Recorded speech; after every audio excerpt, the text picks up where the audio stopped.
ಸಿದ್ದರಾಮಯ್ಯನವ್ರು ಹಿಂಗೆ ಆಚೆ ಹೋದರೆ ಏನಾಗತ್ತೆ ಅನ್ನೋದು ಗೊತ್ತಿಲ್ಲ. ಸಿದ್ದರಾಮಯ್ಯನವ್ರೇನು 11 KV ಕರೆಂಟ್ ಅಲ್ಲ, ಅದು 660 KV. ಅದನ್ನು ಮುಟ್ಟೋದಷ್ಟು ಸುಲಭ ಅಲ್ಲ. ಅದನ್ನು ಮುಟ್ಬಿಟ್ಟು ಗೆಲ್ತೀವಿ, ಚಲಾವಣೆ ಆಗ್ತೀವಿ ಅನ್ನೋ ಅಷ್ಟು ಆ ಭ್ರಮೆಯಲ್ಲಿದ್ದರೆ ಅದು ಭಾಳ ತಪ್ಪು. ಸಿದ್ದರಾಮಯ್ಯನವ್ರ ಜೊತೆ ನಾನು 5 ವರ್ಷ ಕೆಲಸ ಮಾಡಿದವನು, ಸಿದ್ದರಾಮಯ್ಯನವ್ರ ಜೊತೆ ಒಡನಾಟ ಇಟ್ಕೊಂಡವನು, ಸಿದ್ದರಾಮಯ್ಯನವ್ರ ಮನಸ್ಥಿತಿ ಗೊತ್ತಿರೋವನು, ಸಿದ್ದರಾಮಯ್ಯನವ್ರ ಶಕ್ತಿ ನೋಡಿರೋವನು.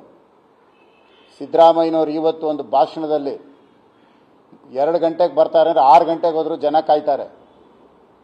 ಆ ರೀತಿ ಯಾರಿದ್ದಾರೆ ಕಾಂಗ್ರೆಸ್ ಪಾರ್ಟಿಯಲ್ಲಿ? ಯಾರೂ ಇಲ್ಲ. 500 ರೂಪಾಯಿ ಕೊಡಬೇಕು, ಜನ ತಂದು ಶೋ ತೋರಿಸ್ಬೇಕು. ಇದು ಅಲ್ಲಿರೋದು. ಸಿದ್ದರಾಮಯ್ಯನವ್ರು ಉಚಿತವಾಗಿ ಬರೋ ಜನ ಇರೋದು. ಸಿದ್ದರಾಮಯ್ಯನವ್ರು ಒಂದು ಕರೆಗೆ 10 ಲಕ್ಷ ಜನ ಸೇರ್ತಾರೆ. ಅದು ಸಿದ್ದರಾಮಯ್ಯನವ್ರ ಶಕ್ತಿ.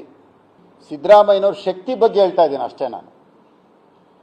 ಅವ್ರನ್ನ ಇವರು ಮುಟ್ಟಿದ್ರೆ ಚುನಾವಣೆ ಬರುತ್ತೆ, ನಾವೆಲ್ಲ ಎಚ್ಚರಿಕೆಯಿಂದ ಒಗ್ಗಟ್ಟಾಗಬೇಕು ಅಂತ ಹೇಳ್ತಾ ಇದ್ದೀನಿ.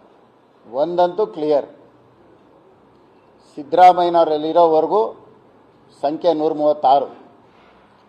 ಸಿದ್ದರಾಮಯ್ಯನವ್ರು ಏನಾದರೂ ಒಂದು ಕಾಲಲ್ಲ, ಒಂದು ಬೆರಳು ಆ ಕಡೆ ಇಟ್ಟರು ಶೂನ್ಯ.